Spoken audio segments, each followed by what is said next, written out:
That's why I'm trying to make a better way. Whole new crib in a better place. Get my people out the hood, we'll see better days. Tell a fan sorry, y'all let them wait. Shit up there like a Saturday. Listen to me how I beat this beat up like a battle. Yo, what up, guys? This is your boy Kofi with KO Sports Talk, back out with another video. And I got my victory glasses on. I got my victory shades on because the Chicago Bears dominated the Carolina Panthers 36-10. But before we start this video, guys, make sure to like and subscribe and make sure to hit that notification bell so you can get the latest and greatest in regards to Chicago Bears news. But, guys, let's dive into this video. Let's dive into this video. So this Sunday, the Chicago Bears. Hold on, man. Hold on.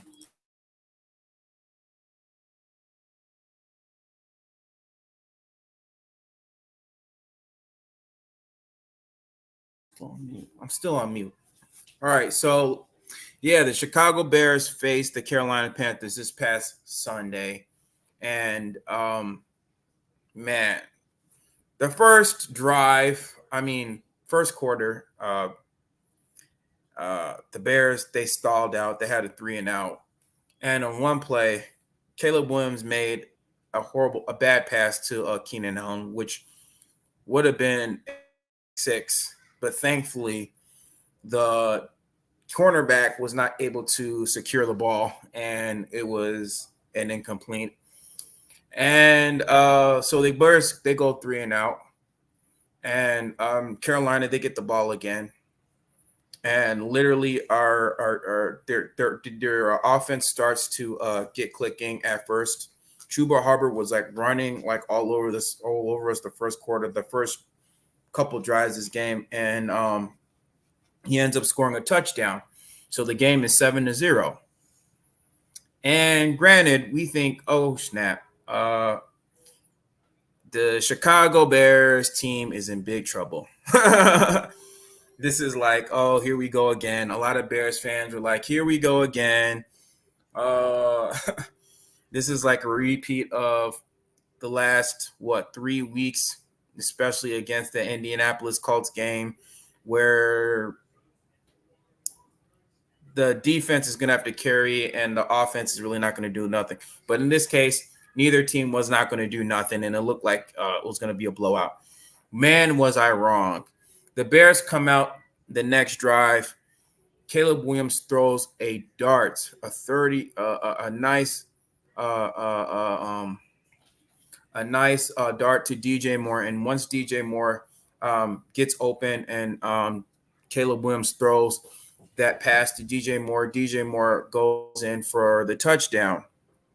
And that's when the offense started rolling. We could talk about where one play, Caleb Williams was calling a check play where it was supposed to be a run play. This was DJ Moore's 30-yard touchdown. They run a slicer. This is courtesy of Tim Jenkins. I've been watching a lot of Tim Jenkins, man. Go and check him out. Go and check out QB school with Tim Jenkins. That guy is good. But there's this one play where Tim Jenkins was talking about this play called the slicer. This is also machete play. So if you guys don't know what a slicer is, it's pretty much a double deep post route, which pretty much just two defenders. They're running in two wide receivers are running in two opposite directions. You got one receiver that's going kind of to the right on the right padded post, going post route and an out route. And then you have another wide receiver that's kind of going in route. So they're going two separate directions. And pretty much what this play does is kind of confusing the defender whether or not it kind of keeps the defender keeping them honest. It's kind of almost like a rub. And so initially as the play is developing, you see they're running a cover two. They're running a cover two. So you have a deep safety, you have two high safeties, and you got two corners. And so when the play is developing, you have DJ Moore. He's running kind of like an out route. And then you got Keenan Allen. He's running like an in route. And so when they cross each other's pass, the cornerbacks are kind of just trying to figure out, okay, is this going to be a run or is this going to be a pass? But right when they cross each other, Caleb Williams was able to manipulate one of the defender's eyes going to Keenan Allen like he was going to pass to him. And so one kind of freezes. Well, what's his name?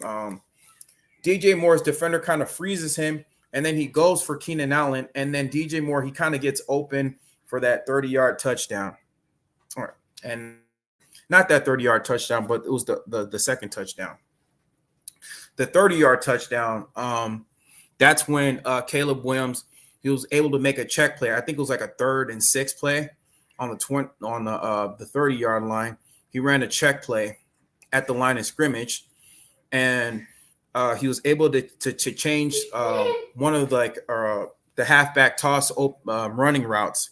And so once he was able to make that check on the line of scrimmage, he was able to just throw it back, lay in the pocket, sit, and manipulate one of the defender's eyes like he was going to throw it. I believe was another play where he was supposed to throw it to Keenan Allen. This was a slicer play. But this was one play where one of the defenders thought he was going to throw it to Keenan Allen, but he was able to manipulate the defender's eyes. And once he saw DJ Moore toward the end zone, he was able to throw it in the breadbasket right inside of DJ Moore's hands for the touchdown, the toe tapper, man. And boy, oh boy, man, was that crazy, bro. I mean, I could talk about a lot of stuff that he did, bro, but you could gradually see that Caleb Williams, from game to game, he's definitely getting better and better, man. And his passer rating, he ended up ending with 126.2, man. And I'm going to read some of the stats off. Caleb Williams was 20 for 29 for 304 yards, 2 touchdowns, 69%. DJ Moore had 5 receptions for 105 yards. DeAndre Swift had 21 carries for 73 yards and 1 touchdown, man. And let's not forget about the defense, too. The defense as a whole had a whopping, let me read this off, to the number 1 offensive line in the league, which is the Carolina Panthers. Because the Carolina Panthers, the last 4 games has given up 16 pressures. Let me read this number out to you.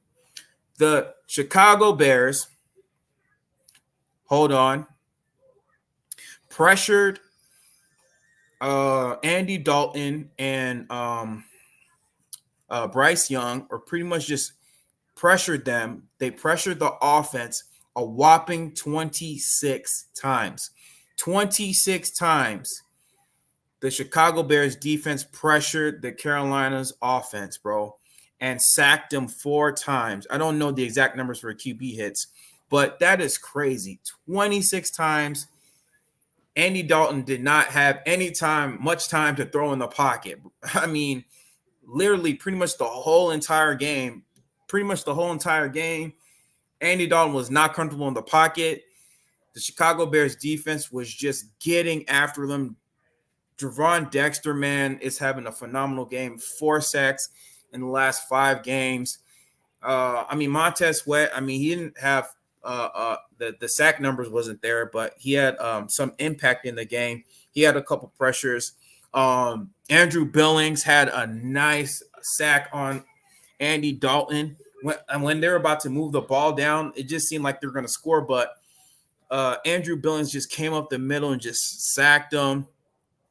Who else had a sack? I think Daryl Taylor had a sack. A couple guys had a sack. So, just production all over the team. Oh, yeah, and Austin Booker had a sack as well, if I'm not mistaken. Austin Booker, he had 1 sack this game. But, it was just a total team effort, man. Offense, defense, special teams. I know Cairo Santos, he did miss a couple extra points, man, but hopefully he'll get better. One play I did like was how they also got Doug Kramer involved in the game, how he was kind of used as a fullback. When they got into the 1-yard line, they used Roshan Johnson as the runner to kind of beef up the middle. And on one play toward the end of the game, when we scored the 36 point, when we scored 6 points, when we were already beating them 30-7, I think J.C. Horn kind of got in Kramer's face and like just throwing punches at him. Now I know we got to be better than that, because I think after the play, Matt Pryor got in one of the Carolina Panthers' face and pushed him.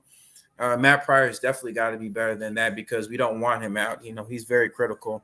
But you definitely see a shift in the offensive line. The offensive line has really stepped up, man, with each and every game. Braxton Jones has gotten better. Darnell Wright's gotten better. Well, they did well this game. I mean, it still remains to be seen how Braxton Jones will be for the upcoming future, because when we face better competition like Minnesota Vikings and the Packers, those teams, we got to be ready for them. And so it was definitely a great team effort, especially from the offensive line. Offensive line was a big reason why Caleb Williams had success in this game. I mean, they only gave up one sack, but pretty much that one sack was really on Caleb Williams. Caleb Williams, he had a lot of time in the pocket, and on that one sack, it's not like they were bringing the blitz on him. That it was just they ran like a coverage out route play on Caleb Williams. Caleb Williams held the ball too long, and he ended up getting sacked. But, I mean, other than that, the offensive line was pretty much just flawless the whole entire game. They had a total of 429 yards of total offense, the first this season, and more to come. But, I mean, this was a total team effort, man. A great team win. What else should I talk about? Oh, yeah. And also, you definitely see, like I said, Caleb Williams since week 4 and 5, Caleb Williams has been getting, like I say, a lot better when it comes to teams blitzing him. The first 3 weeks of the game, Caleb Williams didn't know how to handle the pressure. He was completing at least 59% of his throws, and since week 4 and 5, he has completed a whopping 72.1% of his passes. And he has 109 passer rating these last 2 games. And so you definitely see Caleb Williams definitely getting better each and every week. I mean, Carolina was definitely blitzing him. I don't know what it was, but they kept bringing the blitz, and every time they tried to blitz him, like Caleb Williams had an answer for that. Like there was this one play in the game where I think it was like a 3rd and 7 or 3rd and 8. They ran a blitz package on Caleb Williams. Caleb Williams was able to throw a dart. They ran a screen play to DeAndre Swift, and DeAndre Swift was able to pick it up for like 36, 37 yards all the way down the line. And so Caleb Williams, he's starting to get used to. He's starting to underlie his personnel that DeAndre Swift is a weapon. DJ Moore is a weapon. I mean, like a lot of his checkdowns, throwing his checkdowns and giving it to DJ Moore. And DJ Moore is a yak monster. And so Caleb Williams, he's starting to understand who his personnel is with this guys. He knows that they have the skill set to whenever he throws a check down pass, those guys are going to get yak yards. They're going to be eating up those yak yards in those situations. And that's what's really good about Caleb Williams. Like he knows situationally when to throw the ball, when to give it to his passers or give it to his receivers during that personnel. And then I mean, Caleb Williams is definitely getting better and better each week.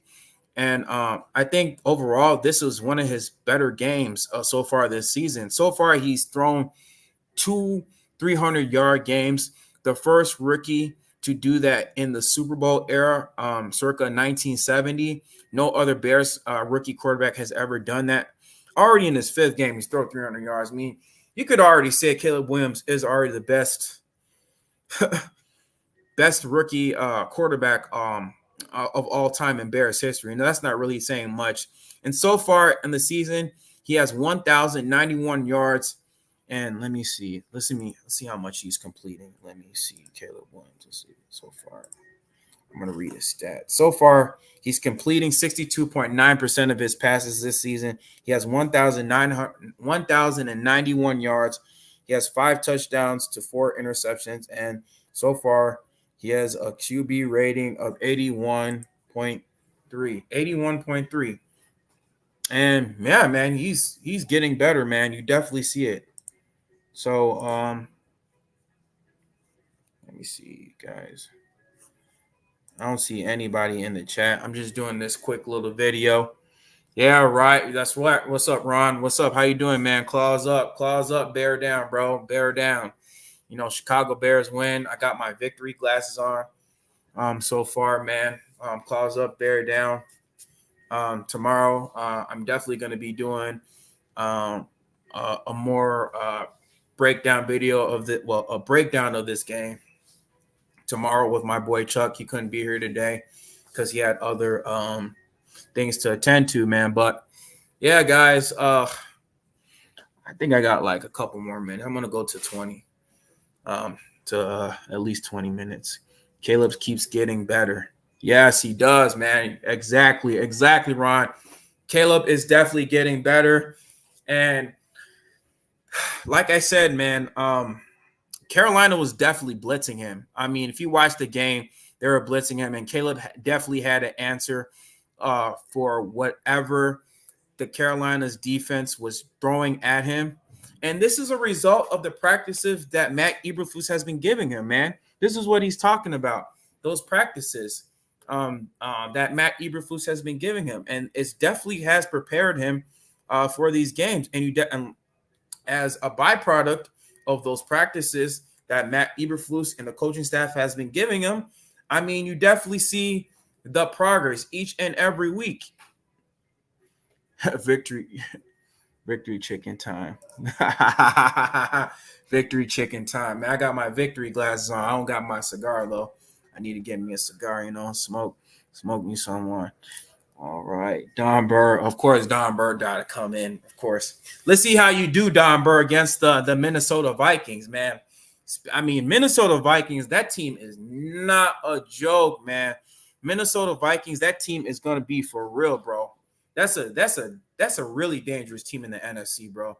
I mean, the way Sam Darnold is playing, if Sam Darnold keeps playing like this for the rest of this season, I mean, Minnesota, you don't want to see them in the playoffs, man. I mean, with Brian Flores, the way he's coaching up that team, I don't know too much of those guys on their defense. They're not really big names, but I mean, they just got rid of Danielle Hunter. Danielle Hunter went to the Houston Texans, and it just seemed like that team got better once Danielle Hunter left. I mean, it's like an addition by subtraction, and it's like that coaching staff is great, and you got to give it up to Kevin O'Connell, the way he's coaching up that team. Brian Flores, all that coaching staff, the way they're preparing Sam Darnold each and every game.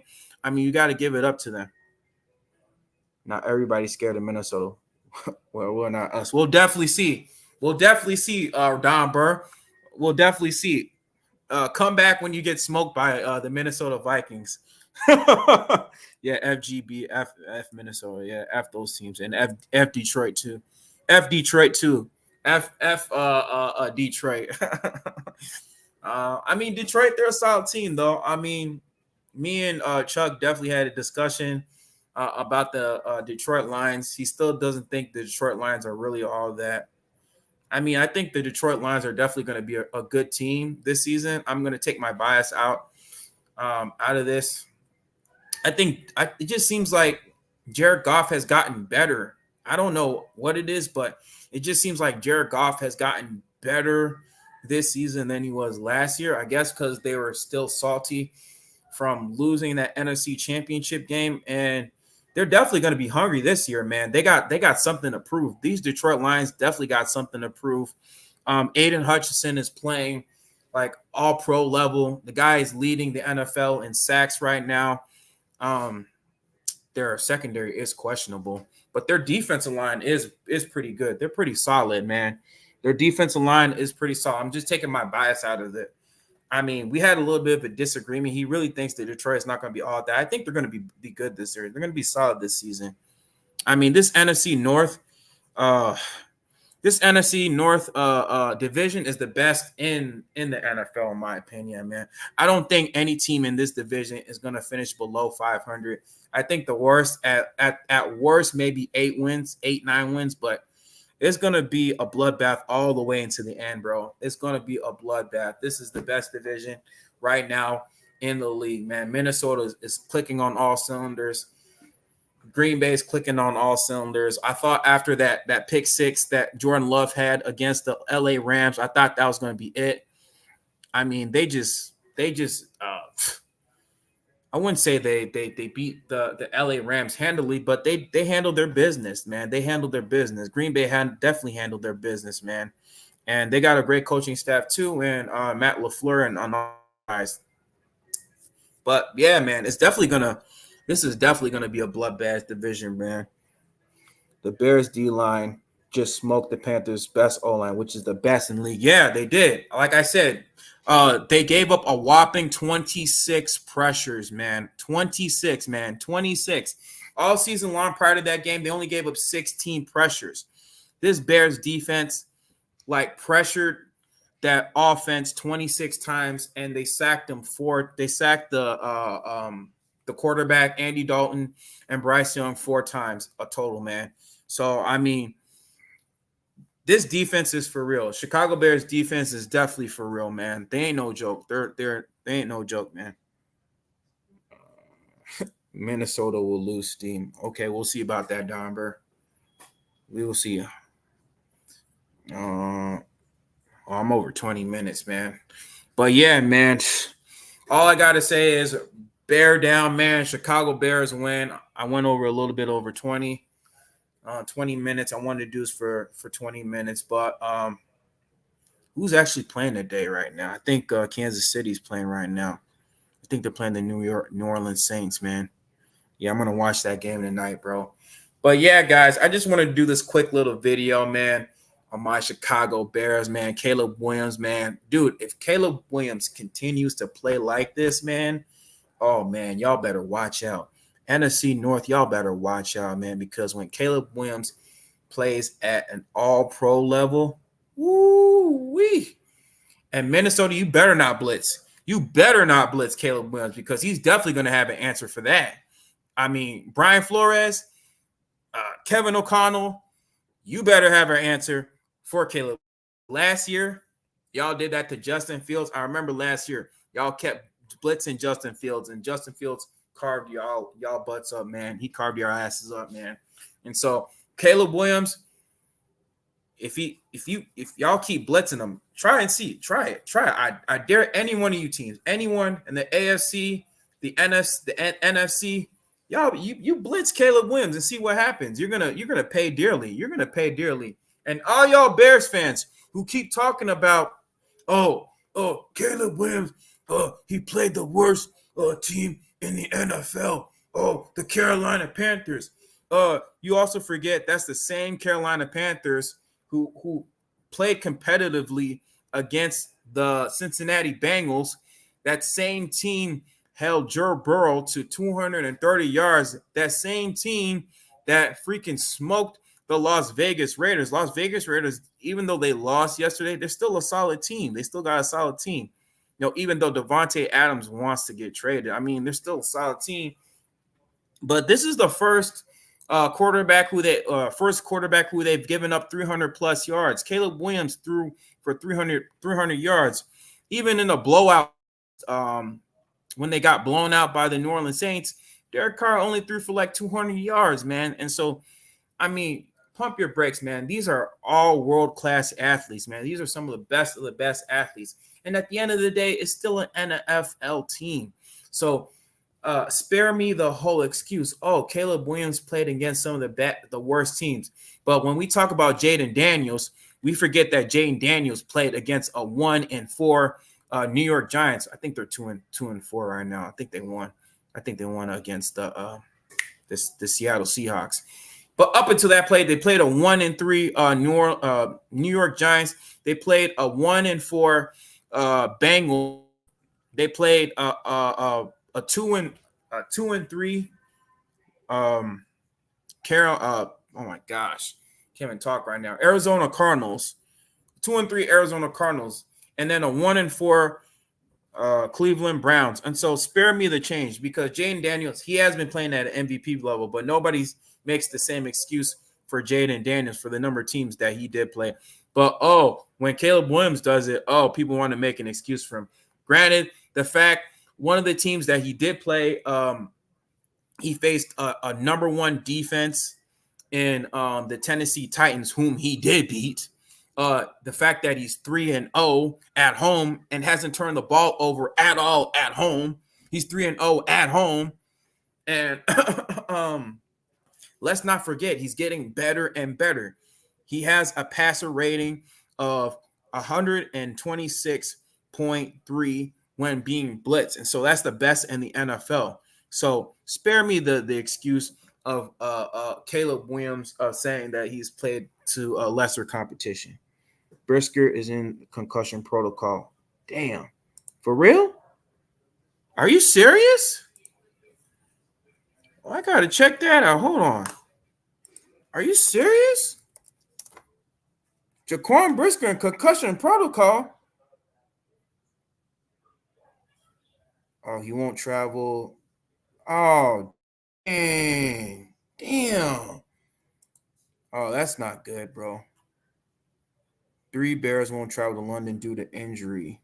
The team announced on Monday Jaquan Brisker, defensive tackle Zach Pickens, and cornerback Terrell Smith are not traveling. Damn, that's a big loss, bro. Jaquan Brisker, that's a big loss, bro. He's been dealing with injuries because last year he had a concussion. Last year he dealt with the same injury last year, man. So that's definitely not good. But like I said, man, we don't want, at least it's not season ending. That's the good thing, bro. It's not like we're the Miami Dolphins, man, with Tua Tagovailoa. Tua Tagovailoa, bro. I don't know what's going on with that guy, bro, but man, I don't know if he needs to retire, but that should be up for discussion with the way he's been playing, bro. But he either needs to do that or he's got to figure a way to protect that head of his, because he's had like 3 or 4 concussions the last 3 or 4 years, so that's not good. But I mean, let's let Jaquan Brisker sit this one out, and plus after that game we got another bye week, so he has enough time to recuperate. As long as Jaquan Brisker, gets healthy, we can send him out this game. We got some capable safeties on this team that could fill in for him. Jaquan Brisker, he's been playing so well this season. But back up, boy. Back up. He's been playing well this season. So, man, prayers up to him, bro. But that's all that I have for you guys today, man. Chicago Bears win, man. I'm happy as hell, bro. Besides the injury to Jaquan Brisker, and Tevin Jenkins too. I think, he's kind of been injured as well, And also I want to talk about Tevin Jenkins. We got to have that discussion, whether or not he should be on this team or not because of the injuries, man. I mean, that's up for debate, whether or not, we should sign him to that extension, man, because Tevin Jenkins, he's been dealing with so many injuries. He went out, I think, like the first quarter of the game, and I just don't know, man. He's a pace guy. He's definitely a pace guy, but I don't know about Tevin Jenkins, man. Bears have great backups at free safety. Yeah, we do. We definitely do. But that's all that I have for today, guys. Man, make sure you stay tuned for tomorrow, where I do more of a deep breakdown on this game. I need to do an all 22, man, of that game, bro. I need to start doing more all 22s, but I'm trying to save up money for that. Once I get a little bit more money, and get the NFL plus, then I'm going to be doing some all 22s. But that's all the stuff that I have for you guys today. Make sure you stay tuned tomorrow for a little bit more breakdown of this game, and we will do week 6 pick'ems, man. Week 6 pick'ems for week 6 pick'ems. But that's all the video that I have for you guys today. As always, guys, claws up, bear down. All right, guys, peace. I'm out. That's why I'm trying to make a better way. Whole new crib in a better place. Get my people out the hood, we'll see better days. Tell a fan sorry, y'all let them wait. Shit up there like a Saturday.